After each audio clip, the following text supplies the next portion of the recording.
Tonight on The Proof is Out There. Is this video proof of aliens underwater? This was a UFO that ended up turning into an unidentified submerged object. Is this photo proof a prehistoric predator still exists? What severed the shark? How big could that have been? And is this proof a famous shipwreck is still sailing? Around the globe are videos. What the heck is this? Photos and sounds that defy explanation. Is it some kind of unidentified object? A plane that was literally frozen in the air. What are they? Some sort of bizarre mutation. Extraordinary claims need extraordinary proof. I'm Tony Harris, and as a journalist for more than 30 years, I've followed the facts where they take me. Now I'm bringing that spirit of investigation to the world's strangest sounds and images. We'll analyze each one with top experts. It's a credible case, it's a credible video. And pass a verdict on what it is. This video was clearly fake. The Proof starts now.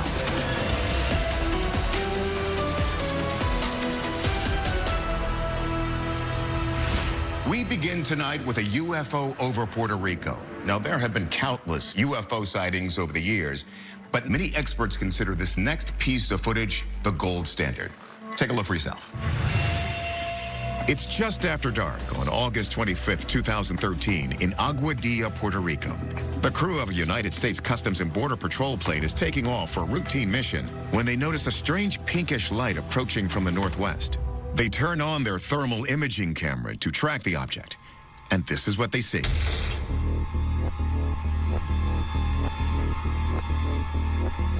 Let's take a closer look. It appears to be a metallic sphere moving fairly quickly around the airport. Then it heads out over the ocean where it does something truly unexpected. Did you catch what happened? Let's zoom in.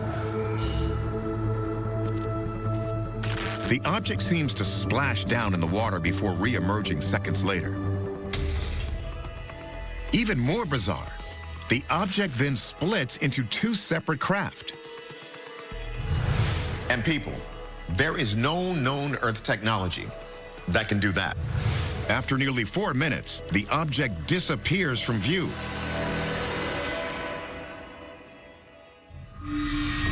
Now, Puerto Rico is the location for several sightings of so-called USOs, unidentified submerged objects. Back in the 1990s, a Navy helicopter pilot allegedly saw an unidentified dark underwater mass during a training exercise. Another published report describes a similar incident in 1963 during an anti-submarine exercise led by the USS Wasp. They keep talking about these incidents occurring around their aircraft carriers, naval ships. Puerto Rico, long history of interesting sightings, very long history. What makes this video so special is that it comes straight from a $1 million infrared camera mounted on a government plane. There's a ton of data to analyze here. So what do our experts think? It's a credible case, it's a credible video. Richard Hoffman heads the Scientific Coalition for Unidentified Aerial Phenomenon. First question, is the video real?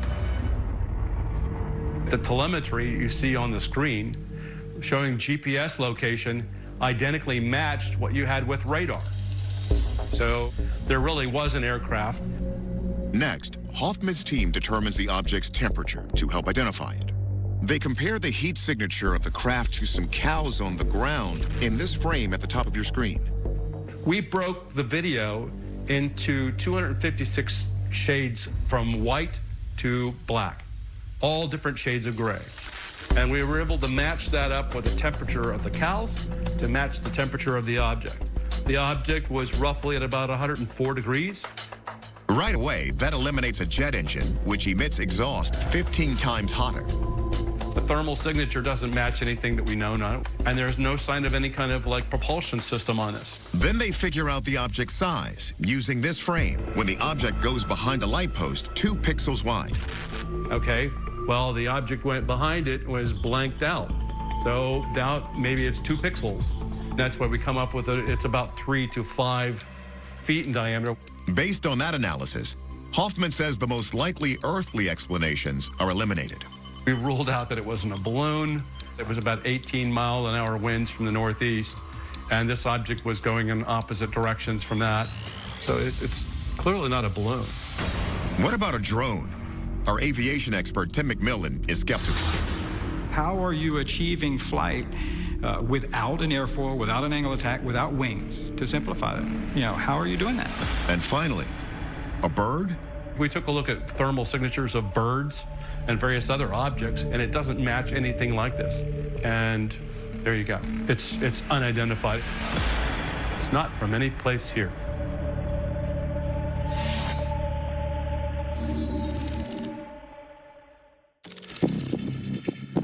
So is it proof or not? Well, you might think it's a bird, a balloon, or a man-made aircraft, but it is hard to explain how this goes in and out of the water and splits. So folks, we're going to call this a UFO. You almost never see an object like this going into and out of the water. That's amazing. Coming up, a strange sound from the deep. Could it trace back to this prehistoric monster? There are many creatures that were myth until they were actually discovered. More than 2/3 of our planet is ocean, and yet less than 5% of that area has been explored. That's why what you're about to hear has become one of the great mysteries of the deep. It began in 1991 when a deep water hydrophone like this first detected a sound emanating from 5,000 miles away, someplace in the Pacific Ocean, roughly halfway between Australia and South America.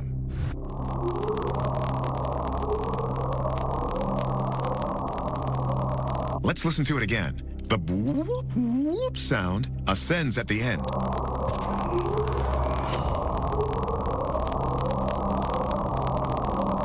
That's why it's known as the upsweep. Now, the ocean is a noisy place. There's man-made machines, geological events like volcanoes and glaciers,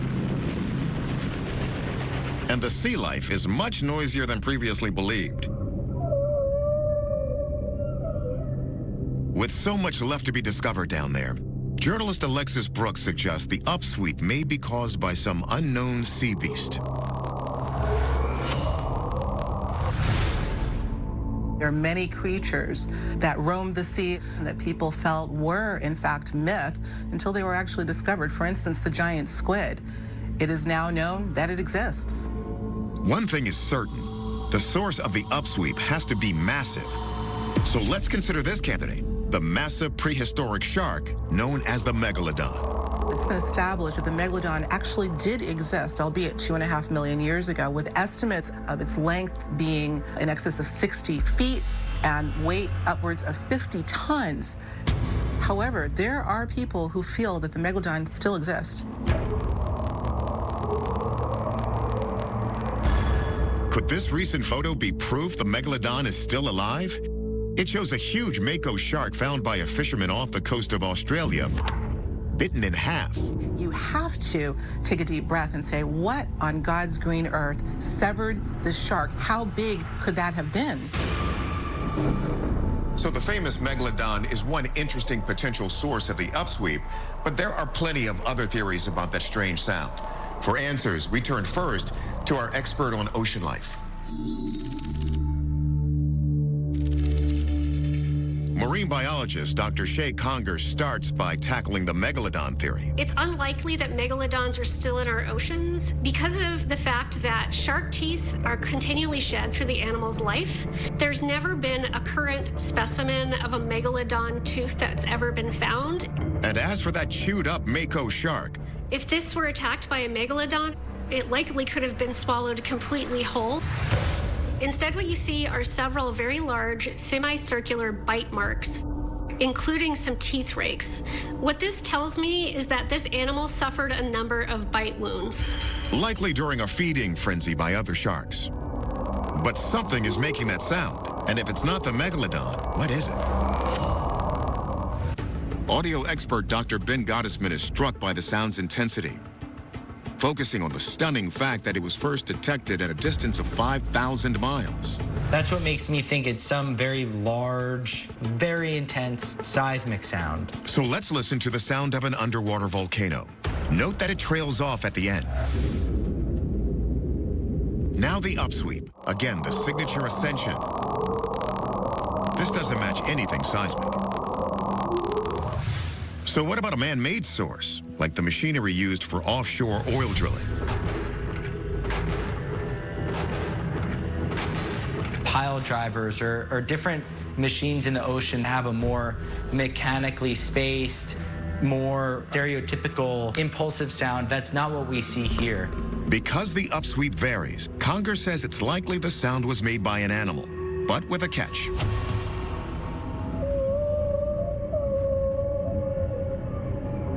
The upsweep is a sound that we have as yet attributed to any species of marine mammal. The upsweep doesn't currently match any of these profiles.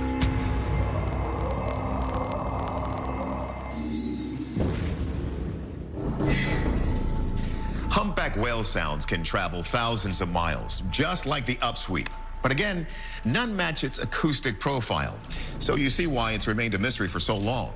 Every possible explanation doesn't quite fit. But we agree with Dr. Conger. Our verdict? A very large, unidentified marine mammal. Not the megalodon, but something we don't even have a name for yet.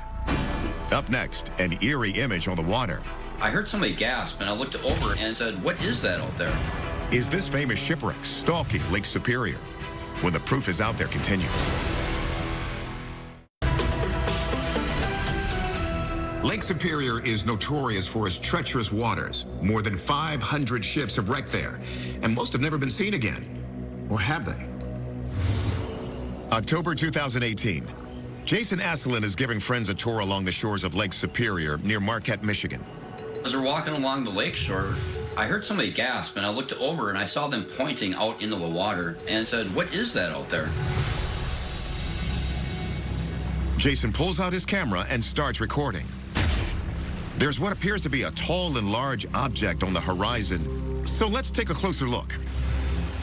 The object is gray in color, but the shape appears pretty blurry. Jason and his friends think it might be a ship. This ship would have had to have been hundreds of feet into the air.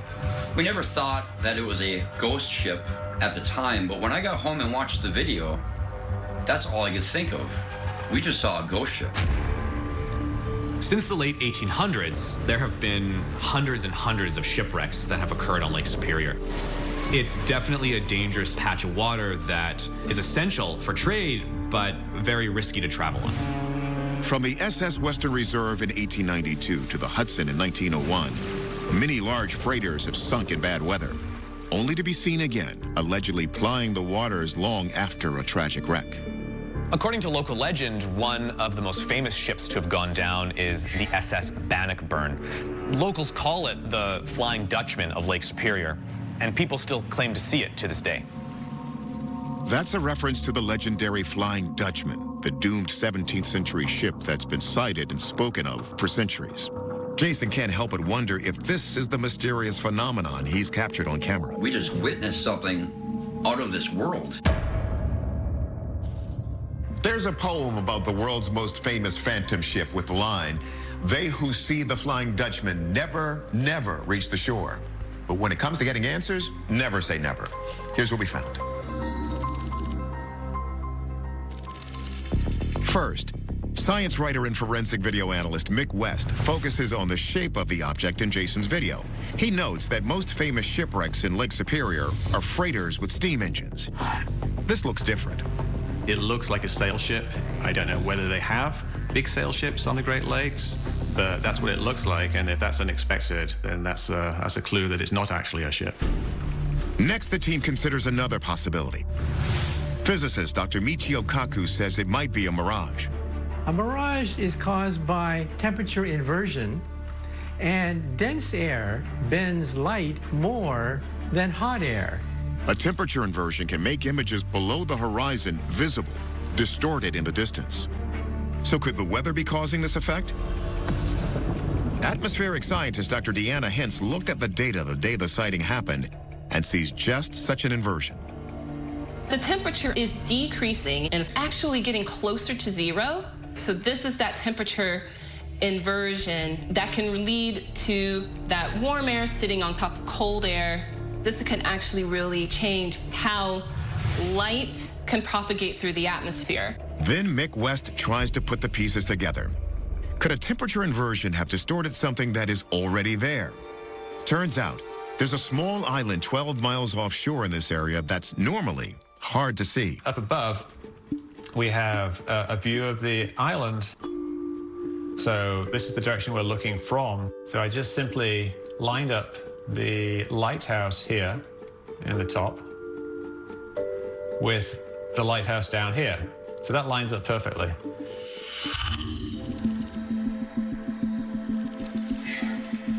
So what is that thing? The key for us was the temperature data and that island. Our verdict, mirage. A temperature inversion caused an island that's usually a bump on the horizon to look like a phantom ship. Coming up, the latest images from Loch Ness. This is just something I've seen that I can't explain. Did this man finally find the famous monster?